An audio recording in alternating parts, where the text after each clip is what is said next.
Hello, everybody. Bradley here, and welcome into How to Win a Domination Victory in 2024. Today, we are going to talk about the end game.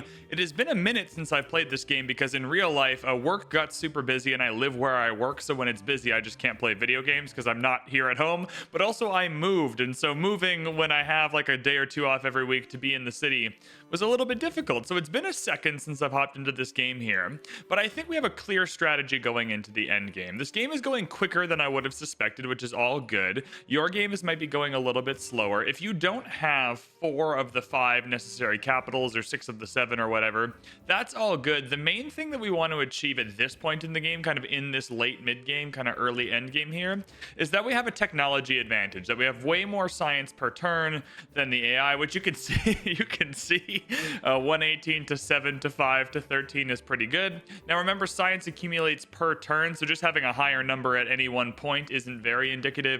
You want to come in here and see how many technologies everybody has researched. How do I see that? Here we go. So here you can see that I've researched 20 technologies. Russia's researched 14. 14 for Suleiman and 13 for Pericles. And so what this means is I am 6 technologies ahead. Now, it does not tell me which technologies those are, but what you can know is that if you have more technologies than everyone else, it is likely that you have better military units. Now, this could be not true because you can go up or down the tech tree. There are different ways to go about, but generally speaking, if you have 6 more science things here, if you have 6 more technologies than the AI, you're probably going to have better military units, which makes your life a whole lot easier. So at this point, regardless of what you've conquered, you want better military units so that you can make your life easy.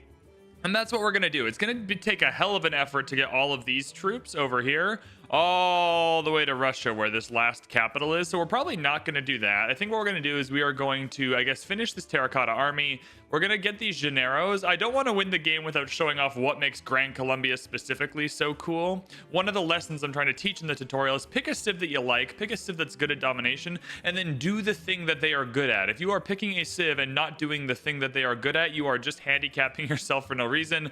And the thing that Gran Colombia is good at is using these Generos, putting them together for the extra combat strength, and then using the free extra movement to just bombard people. And I at least want to show that off. So we'll hold off on completely capturing Russia until that is done. However, we got some wonders coming in. Terracotta Army is going to give every unit free promotions, so it's very, very worthwhile. The Colosseum is going to keep our empire happy. Other than that, we're just keeping a cool average on our statistics here. We want some culture, we want some production, we want some gold. We're just making sure that our empire has a little bit of everything. We're really far ahead, so we don't need to hyper focus on anything, but we just want to make sure in all aspects of our economy we're doing good. I do think it's quite funny that we might win this game before we even get to Haciendas, but I'm going to head towards Haciendas with Gran Colombia. Haciendas are just really, really good, so we're going to head there. And then in the science tree, we are going for Generos. However, I wanted to show off kind of this top tree here where a flight is. There's another way to win domination games, and that's kind of to pick a sciencey civ, to pick someone who's really good at science, and just hard tech your way to flight, and then radio, and then advanced flight, and then don't even bother killing anyone until you have bombers, and then those bombers will just destroy the whole map really, really quickly. That is another super appropriate way to do it. So if you're watching this tutorial and it's very focused on building early units and capturing cities early, just know that another super valid way to do this would be to not kill anyone early on, just build up a really good empire, get to bombers, and then just absolutely blow everyone's brains out. We're not particularly hurting for era score, but I do want to eliminate the civs that I capture if I can, because I will then lose all of the negative amenities. So that's all good. I'll get rid of those. So the other AI won't be nearly as mad at me for killing them. And what's going to happen is I'm going to get era score for fully eliminating someone. We are a 50 ahead at this point, so that's fine. But I think it's fun to see the scene. Look, sorry, Pericles. I didn't mean to do this to you, but we did. So you're done skis. Sorry, bro. And there we go, +5 era score. So that's a good way to get era score if you're already dominating a game and just want to take a look at it. One of the other opportunities I'm finding really fun right now is I can see that Russia only has 53 military strength, so they're not going to have a ton of units. I don't know what units they have or where they are or anything, but I can just tell their military strength is not very good. So I'm actually going to come in here and hire a horseman unit and then just bring the horseman unit down, and that'll give us some units to pillage around with. I'm not going to take the city until the Generos come because I want to show those off, but I think it'd be fun to start pillaging some stuff to show that off as well. I did not realize we were still in the classical era, but that is so funny. This is truly a domination. I completely forgot how good this game was going for us. So this is really well and truly a domination victory. I'm having a good time. The other thing we can do is actually set up our Generos to be upgraded instead, which is part of what our strategy is. Small army, high promotions, upgrade them as we go. We can see here in the Civilopedia that the Generos, they upgrade from coursers. And so if we're looking for something to do, building a courser is really helpful because then we can use gold to upgrade it. And that way we're not actually building the Generos after we unlock them. On turn one, when we unlock this, we can already have Generos, which is what we're going to do with this guy here. So we'll probably send him back soon to upgrade. But that'll be the plan. I mean, 2 Generos is enough to show off what I'm talking about here. Russia has denounced me. I don't think this is going to go very well for him, if I'm being honest. And now Russia, he's noticed the troops, guys. Russia's got 2 eyeballs. He's seen the troops. We'll just declare war. I don't want to build up too much war weariness, but hey, the war is fine. The war is all good. We're here for the war. This is also a friendly reminder, if you weren't aware, that all great people can just transfer from city centers. So instead of marching these folks across the map, I'm just going to transfer them to Bogota. And boom, then we have our great generals, kind of where we want them. Okay, so they've got a heavy chariot and a spearman, which I'm equating to I can murder them. If you've never pillaged before, putting a unit on a tile, pillaging takes up a lot of movement. And so what you don't want is for this to sit here and they get hit by the walls, then hit by an archer, then hit by a horseman, because they will just die. So pillaging often is a death sentence for your units, but in this case, it's not going to be because they cannot kill them. Best done with cavalry units because they have lots of movement. You can just come in here, click pillage. On holy sites, they'll give you faith. On campuses, they'll give you science, whatever it is. So they'll give you a bulk amount of those resources, and as well as they'll knock the building out for the AI. So you're kind of swinging it double. You are gaining and they are losing at the same time. So we'll just pillage that here, and that'll be their shrine is gone, and then after that'll be the holy site. So however many buildings they have is how many times you can pillage it. I'm going to upgrade Victor. I don't think I'll get to show you it this game, but Embrasure here is a really good promotion to have. Each city or the city that Victor is in gains an additional range strike, so your walls can hit twice. Same with the encampment walls. But what's great about this is the units trained in the city with Victor in it, they start with a free promotion, which is great. Not so much for the military units, but for the spies. Getting spy promotions is really hard early on. And if you train spies in the city with Victor, they count as a military promotion or a military unit, and so they'll get that promotion, and it's super, super cool. We have entered the medieval era. I'm not used to this. I'm used to playing on deity, where if you're even ahead at all in the medieval era, you are crushing it. Okay, new trader. That's rad. We'll kill this bar. It's being annoying. It's getting rid of our horses. Somehow Russia is in a standard age. They're doing great. What do we want to do here?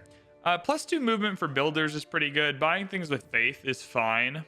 That's actually probably the best one. Commercial hubs and harbors provide science is really, really good on some civs. Let's go monumentality. The movement for the builders is quite good, and then I can buy a few with faith, and that'll be fun. What monumentality does allow very well, not just in domination games, but in really most games, is the ability to faith buy builders in cities like this that just don't have a lot going on that could really use a builder. You can come in here, you can get that for 140, which isn't so bad.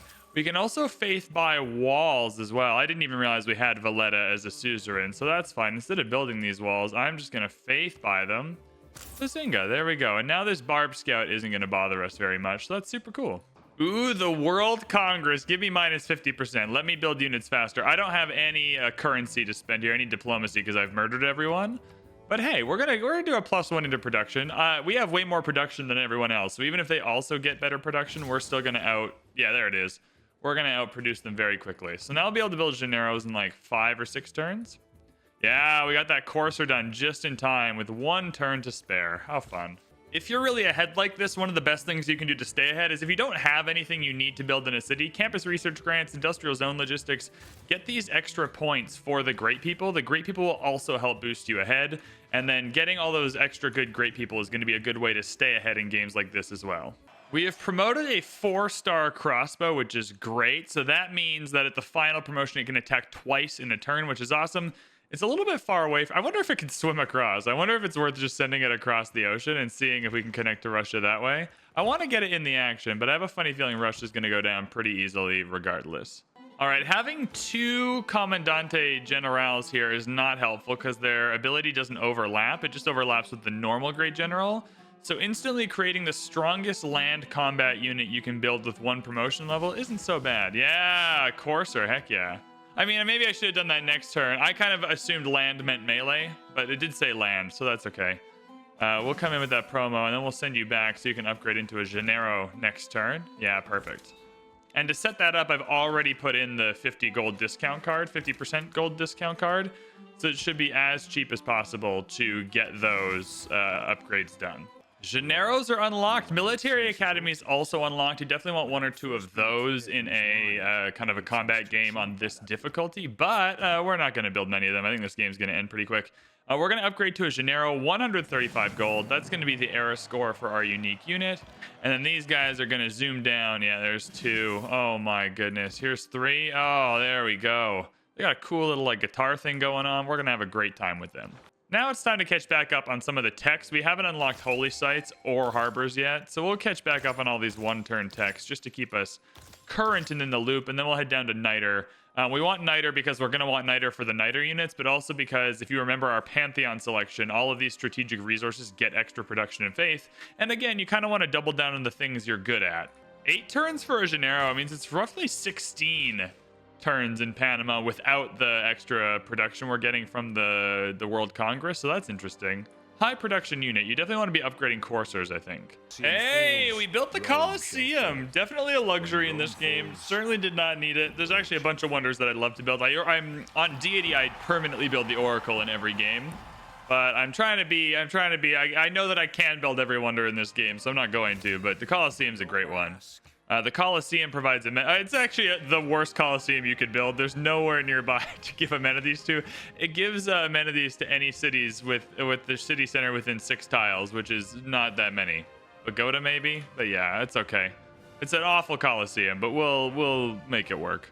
I think we just spam Gennaros, man. I want all the Gennaros. You can never have too many. I kind of want to back these off a little bit because I want the Gennaros to do the damage. I want to show off just how powerful the Gennaros are. Oh yeah, they're coming in so hot. Boom. They make a cool noise and you click on them and everything. Look at this movement. I get that there's a road, but from here all the way down to here, my God, that's incredible. That's the good stuff right there. That's what you want. You can just drop them out of the sky on the enemy. My secret plan to swim a crossbowman across the channel here over to Russia is going poorly because we haven't even researched shipbuilding yet. So it's going to be a while before we can even get into the deep ocean to make that work. All right, now the problem is we can't stand on the Fountain of Youth. So next turn, I'll move them so that they're next to each other, and then we'll see how much damage they do to the city. I'll hold off on the crossbow shot just to illustrate the point that I'm trying to make here. 2 great generals, 2 Gennaros. I think one of them will take the city in 1 hit. I think it's that powerful. All right, 1 turn till the Terracotta Army. I chopped out some stone here. I want those promotions. Let's rock and roll. I want to show off how good the Terracotta Army is. There we go. Wonders in the world, and the discovery of the Terracotta Army. Terracotta, the Terracotta Army gonna help me burn down my enemies' castles. Terracotta gonna make all my units amazing. Boom. Now, if I go to all my units, where are they? They should all have a promotion. Crossbowman, yeah, free promotion. We're doing the good stuff. Here, man of arms. You gotta move first, yeah, you gotta move a tile and free promotion. That'll be the same all the way down here. Now, let's see how good the Gennaros are. We got, oh God, this guy has 2 Gennaros next to him. And he's going to take it in 1 turn. Yeah, 74 strength, 62, plus 4 combat strength from adjacent Gennaros, plus a whole bunch from the rest of it. So you can see these Gennaros can just drop out of the sky and ruin cities.